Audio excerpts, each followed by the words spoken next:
welcome to Mongo is Appalled. I am Corbett, and I am I'm moderately appalled. Moderately appalled? I think I'm moderately appalled. Moderately. I'm getting over my appalled along with my fever, so, The flu made me very appalled for a while. And that's Mike. Oh, yeah, I'm Mike. Oh, yeah, that's who I am. He doesn't talk to people, sorry. I just read the books over and over and over again. This is the sad thing. The new statement, this is Mongo is Appalled. Obviously, we've mentioned that before. But what we are talking about, Dungeon Crawler Carl, the book series, which I noticed this online. People are now starting to call themselves tenors who have read the book series 10 times. Woof. I'm barely heading into 4 right now. Yeah, that's me. I haven't even started 4th yet, and I thought I was overreading it, but yeah. I don't think you can ever not overread it. Every time I go through, I'm like, wait a minute. He says this, and then that happens? No. I remember it this way. And you go back and reread it, like, oh, man. Yeah. Never has there been a book that has been reread so many times since the Bible. And you always discover something new. At least I have. Verily. in Louis 21:10. Oh, and thus Donut doth spoke and said, "This is an outrage." And also to you. Anyway. The Gospel of Carl. That's got to be a good book. The sad thing is I would buy that book in a heartbeat. Yeah, that would be an awesome title. Denneman, if you're listening, and of course you are, we'll be okay with you using that, The Gospel According to Carl. I am 100%. I mean, anybody could put it out. It'd be so silly, and it'd be ridiculous. It's like the Dresden Files Carl mix-up. Oh, yeah, really that's great. He started his second book now, the guy we're reading, Edric Stonefist. Unfortunately, we're in the actual latest Dresden book right now, so we got to finish it, and then we'll start picking up the... No, but it's so great to see fans that are just, like, enjoying it for the fandom of it. Yes. Okay, I don't want to shock anybody, but I am kind of older. Like No. in my 50s. But when I was younger and Star Wars came out, and there was another show called Star Trek and Lost in Space and all these other shows, fans didn't separate. It was like, hey, did you watch the latest space show? Hey, did you watch the latest sword / show? Whatever. You're just like, oh, that's so cool. That was so cool. That was so cool. And somehow, and I don't know how it happened, we got really separated, and everybody's like infighting, and this one's better than that one, and that one's better than this one. I gotta admit, Carl really brings it back to that original feel of, hey, here's some more. All right, let's go. Yeah, that's... Well, I think back in the day, we didn't really have a lot of choices, so you enjoyed what you could. I don't even remember when the Star Wars, Star Trek stuff started happening. It must have been sometime in the mid to late 80s. Yeah, I want to say mid 80s, because that's when, by then, Jedi had already come out, like 83, and Star Wars, or Star Trek 2, which was Wrath of Khan, which was a big deal. Which is Star 82. Trek was kind of... Yeah, and they were kind of proliferating from there as sequels go. And I think around then is when, like, no, Star Trek is more science-based and more... yeah, it is, but... Yeah, but that's a low bar. Come on. I mean, it's like people who compare, like, oh, Beastmaster is the true fantasy, whereas Conan is not. Like, well, sure, but they're both good. Yeah. Who cares? Or the Conan the Barbarian's the real Conan. Conan the Destroyer wasn't. And it's like, I see where you're coming from, but at the same time, I think you're overblowing it. I still enjoyed both films, so... Very much. And even the bad ones. I'm talking about good ones there. I'm even like, Deathstalker, or the Barbarian Twins, or... Oh, yeah, Queen of the Barbarians, or... Oh, what was the one with David Hasselhoff, the space one? I should know that name right now. I don't know, but I remember Space Hunter Adventures in the Forbidden Zone. Oh, yeah. I mean, they were terrible. Yeah. But I still loved watching that stuff, just sucking it in like a sponge. Yep. So, Carl... Carl, where you get fantasy and science fiction. So that's true, and the AI doesn't discriminate either. Nope, it doesn't not care. Particularly. Like, if you're going to do it, as long as you step on it with your foot, it's happy. Yep. Slowly. Oh, that is disturbing. So let's get into this show. This is we're talking all about pets. So it should be fun. Pet Biscuits. So, Mike, the enhanced Pet Biscuit is something I wanted to talk to you about because No thanks, I just ate. And I'm But sure as hell not giving it to any of my cats. yeah, but then you could become hellspawn, so that could be neat. Yeah. Yeah, there's something to be said for being a brutal hellspawn like Bianca. Bianca. I wanted to say Beatrice. I was like, no, it's not Beatrice. We don't know. Although, yeah, there are questions of how much of a hellspawn she was. We don't know a lot about the enhanced pet biscuit, other than we know that it created Donut in the way that she is in the game, and I have some thoughts about that too. And But Prepotente. Prepotente, Yeah. possibly, Bianca. Yeah. Actually, I don't know. They don't specifically say that Lucia Mars, CC, and Gustavo 3 were given the enhanced pet biscuit. They might have, I or think you might say they had because they each had like those powers. well, but they did say Gustavo is either possessed or controlled or in some way her game guide or her youth guide, right? Right. And that's where I'm like, I don't know if they're pet biscuit pets. Right. And was the possession a chicken or the egg argument? Yeah. Did he possess him and then get powers? Or is it because he took the pet biscuit, he became intelligent and thus a worthwhile vessel to be possessed? We Right. don't know. And the other one I wanted to mention too, Voltigue, who became his own crawler. Oh, yeah, the gargoyle The gargoyle. with So no that's- wings. Because he specifically curses the biscuit, and I definitely want to talk about cursing the biscuit. But but sorry, you're about to say something else. Yeah, I was going to say that listening to it again, the whole series with Liz, and by the way, she's been gone the past few days, and she said she's already jonesing to read more because that's been our kind of thing at night as we get ready to go to bed. We would play the Dungeon Crawler Carl for a while till we got tired, and then it's like, okay, go to bed. So she's already jonesing because it was just before the end of the 4th book. So There's so she's much twitchy. stuff. Yeah, she's very twitchy. But, listening to it again, they're talking about, almost it's like a percentile table or something almost when a pet eats the enhanced pet biscuit as to what happens to them. And it's lots of different things that can happen. I got the impression that becoming sentient was only just one out of a whole bunch of options. When it first happens, Mordecai is surprised. I remember that because he said you don't normally get this until later floors, which is a common thing that happens in Dungeon Crawler Carl because everything is accelerated. Or half-assed because Borant Right. is cutting costs. So he was surprised he got the pet biscuit, and Donut just sucked it out of his hand before he could even think about what he was going to do with it. But he mentions she could become like twice her normal size or 4 times or who knows what. She could become a hellspawn, which we know that happened with Bianca. Yet there was also the possibility that she would become a hellspawn or something and try to kill Carl. Right. Which he said to do it, he definitely recommends doing it in the safe room because if she becomes a monster and attacks him, she'll be teleported away and he'll be safe. And he was saying that he always recommends people use that in the safe room because of what could happen.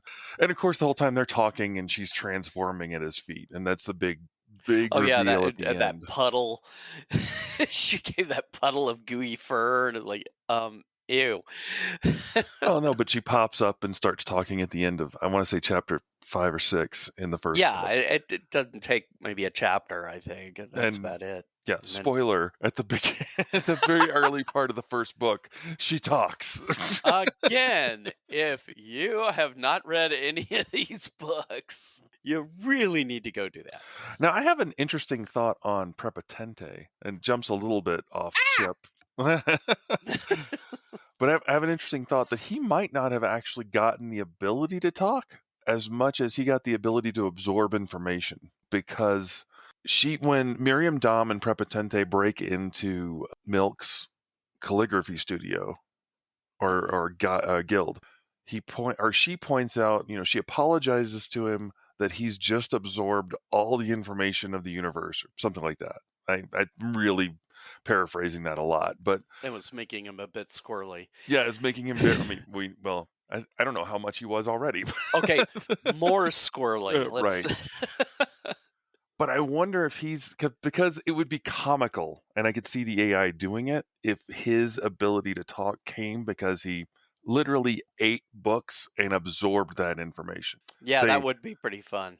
they threw out the idea of him being able to eat magic items, and of course then later Donut gets to eat magic items, which was weird. Yeah. But keeping with pets, I'm wondering, because Prepotente has no concept of social interactions or anything. Like Donut is 100% a social animal, guaranteed. I mean, But then she went to cat contests and everything, so and she that learned makes to her play better. a crowd. Whereas Prepotente just lived in Italy and ate crap, you know. You scoundrel! You rapscallion! I shall thrash you most heinously. He's definitely got a different take on what his pet biscuit did. It did make him intelligent, and he considers him an equal with Donut, but I don't know if I would consider them an equal in the way they're intelligent. Like, I almost think Bianca might be more intelligent. I think his rapport with Donut is more, they were animals that liked a human. They ate the pet biscuit. They became intelligence and kind of became partners with their human. Because that's something I don't think Bianca could really relate to a lot. And of course, she doesn't talk, which also is a thing. That's true. I've kind of been afraid that in the future books, Mongo is going to eat a pet biscuit. Like Mordecai said, normally this happens on the lower levels. Right. Well, Mongo could be transformed for all we know, because one of Skelependra's 9-tier attacks, if you remember from the 6th floor, they point out like all the dinosaurs were the Ursine women. And right. Part of the 9-tier attacks was transformation, which is why the Werecasters weren't affected, because they were already transformed before the 9-tier attack. Right. But we can go into 9-tier attack another time. But this is more talking about the simple transformation of the pet biscuit. They never talk about what would happen if a human took it. So I don't know if it would do anything to them at all. I don't remember Mordecai ever saying if you should eat it or not. That's one of those things that I kind of would have expected Carl to say, well, what if a human does? And Mordecai going, don't. Don't do it. Nothing good. Though nobody listens to Mordecai anymore. Yeah. He is definitely taking more and more of a backseat. Yeah. But I think Voltigue was the one that really made me think more and more about like what a pet really is, because he was so bitter.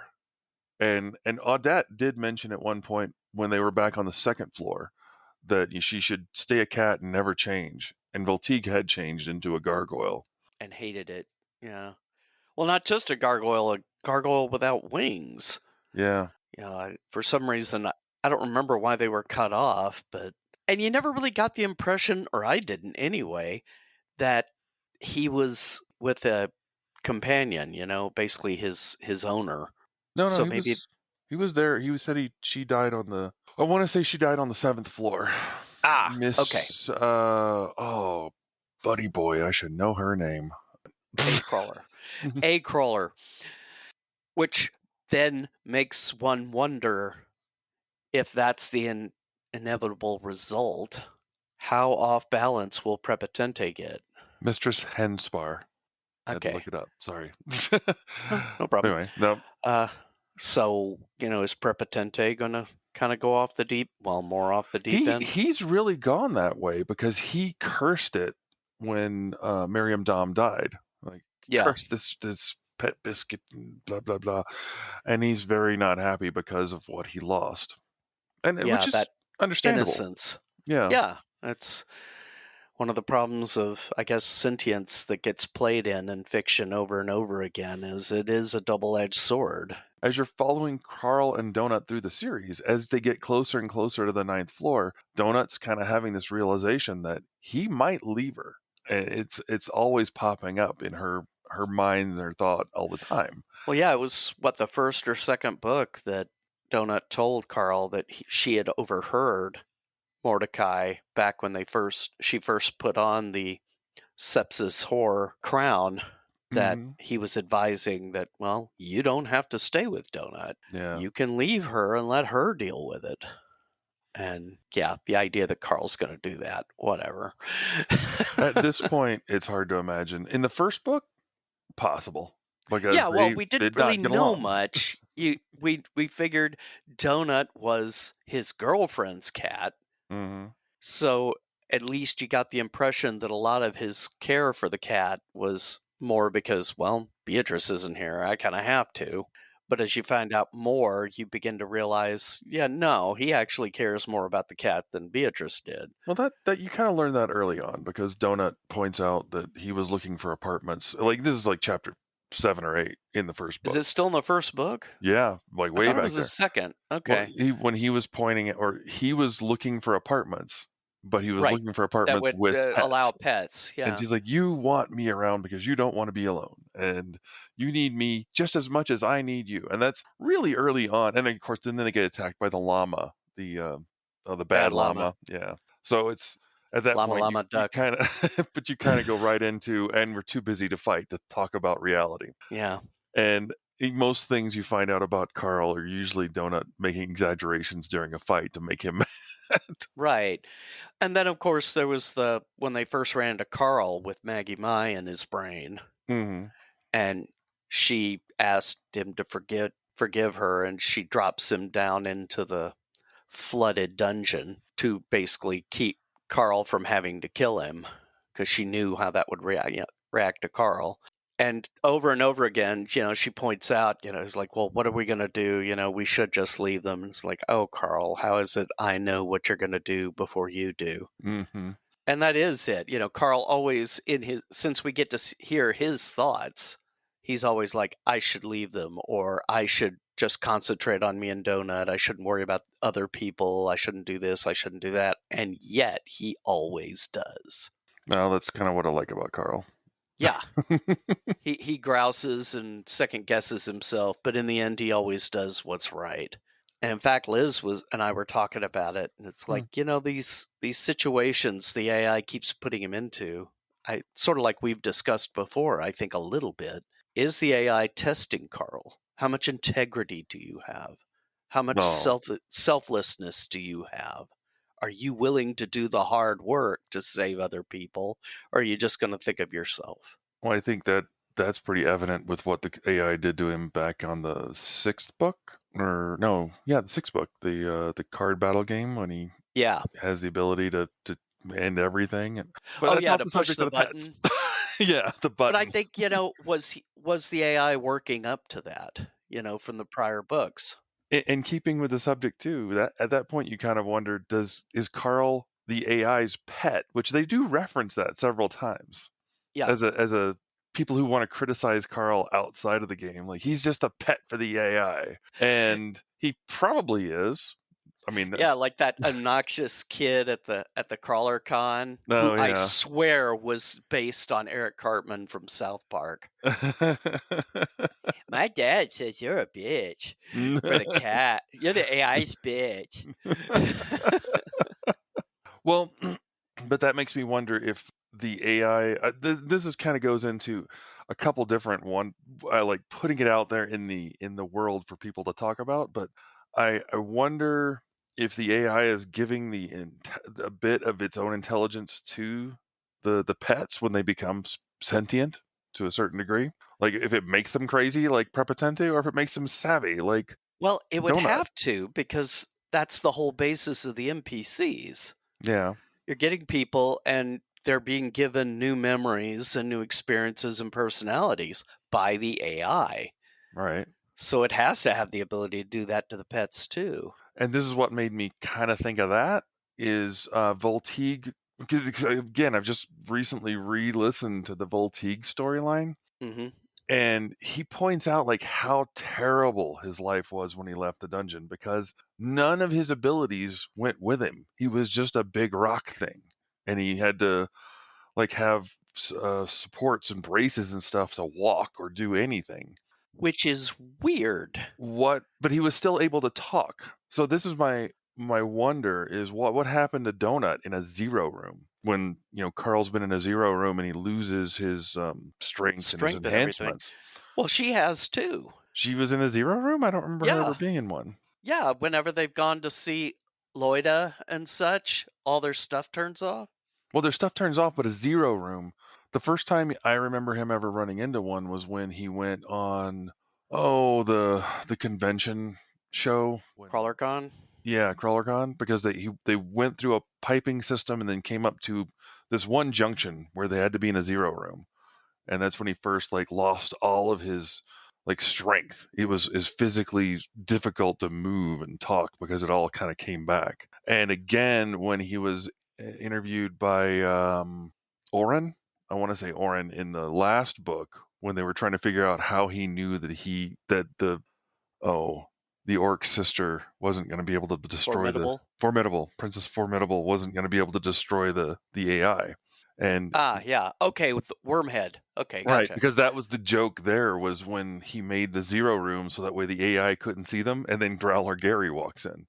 Right. So which he does have control, obviously, in a much bigger. The AI has much bigger control, but I wonder what would happen to Donut in a zero room, because I think she don't would remember still her being in one. for some reason, I seem to think she was, but I can't place it specifically, so I could be wrong. But the Popov brothers could still move and talk and everything, and they got a huge body with two heads. That's true. And some of the strength has to come through, because when you're dealing with something as big as, say, their Etten, physics would say that it would be very hard for that creature to move because he was so big and dense. Right. So I think some of the changes have to go through. Well, for one thing, them keeping their race or whatever when they leave the dungeon doesn't seem to make a lot of sense. Yeah. Well, they physically change your body. That was what Volteague said.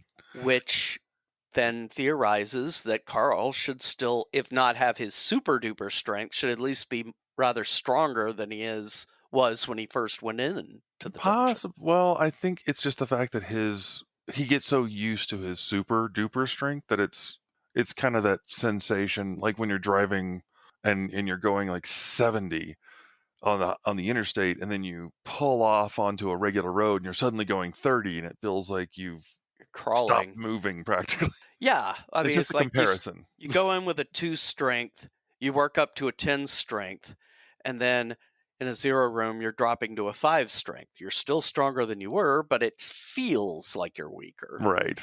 You have that sensation. So yeah, it could be. I think Donut would still be able to talk, if for no other reason that they're going to want to keep the snide comments coming.